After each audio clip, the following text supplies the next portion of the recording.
आप सभी भक्तों को मेरा प्रणाम। आज मैं आपको मानव कल्याणकारी कथा जो भगवान विष्णु जी की है सुनाने जा रही हूँ। इस कथा के सुनने मात्र से ही अनेकों लाभ प्राप्त होते हैं। प्राचीन काल में एक दीन ब्राह्मण अपनी पत्नी के साथ एक कुटिया में रहता था। वह गरीब होने के साथ साथ निसंतान भी था। भगवान विष्णु की आराधना व व्रत वह बड़ी लगन से किया करता था, जिसके कारण भगवान विष्णु ने उसे संतान सुख के रूप में एक सुंदर कन्या का वरदान दिया। वह कन्या भी अपने पिता के समान संस्कारी थी, परंतु उसकी माँ सदैव मलिनता से रहती थी, जिसके कारण उनके घर में धन अन्न का सदैव संकट रहता था। जब ब्राह्मण की कन्या बड़ी हुई तो उसके संस्कारी व भगवान विष्णु की व्रत व आराधना में लगे होने के कारण उसमें दैवीय गुण आ गए थे, जिसके कारण उस घर में अनाज की कोई कमी नहीं रहने लगी।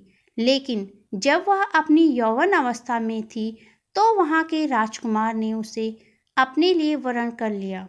वह राजमहल में सुख से रहने लगी, परंतु दीन ब्राह्मण की हालत खराब होने लगी। घर में अन्न धन की कमी होने लगी। ब्राह्मण के घर खाने तक को कुछ नहीं बचा था। इसलिए वह अपनी कन्या के पास गया और सारी बातें बताई। ब्राह्मण की बेटी ने उसे खूब सारा धन देकर घर भेज दिया। ब्राह्मण के कुछ दिन तो सुकून से बीत गए, परंतु कुछ समय बाद यथास्थिति हो गई। ब्राह्मण पुनः अपनी पुत्री के पास गया। अब पुत्री को अपनी माँ की मलिनता के कारण घर में आई दरिद्रता समझ में आ रही थी। उसने अपने ब्राह्मण पिता को अपनी माँ को राजमहल में लाने को कहा।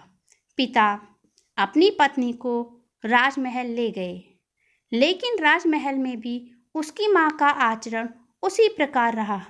सुबह उठकर बिना स्नान किए अपनी पुत्री का जूठा खाती। माँ के इस व्यवहार पर उसे अति क्रोध आया। उसने अपनी माँ को अनेकों प्रकार से समझाया कि यदि आप अपनी मलिनता त्याग कर भगवान विष्णु की आराधना व व्रत करेंगी तो आपकी समस्त दरिद्रता दूर हो जाएगी। जब उसकी माँ ने पुत्री की बात नहीं मानी तो पुत्री ने उसे एक कोठरी में बंद कर दिया, जहाँ न प्रकाश था न अन्य कोई सुविधा। दूसरे दिन जब पुत्री ने माँ को कोठरी से बाहर निकाला तो उसे समझ में आ गया कि बिना आराध्य के जीवन एक काली कोठरी के समान है, जिसमें जीवन व्यतीत करना अति कठिन है। उसके बाद वह प्रतिदिन प्रातः काल उठकर स्नान आदि करके भगवान विष्णु का व्रत व पूजन करने लगी।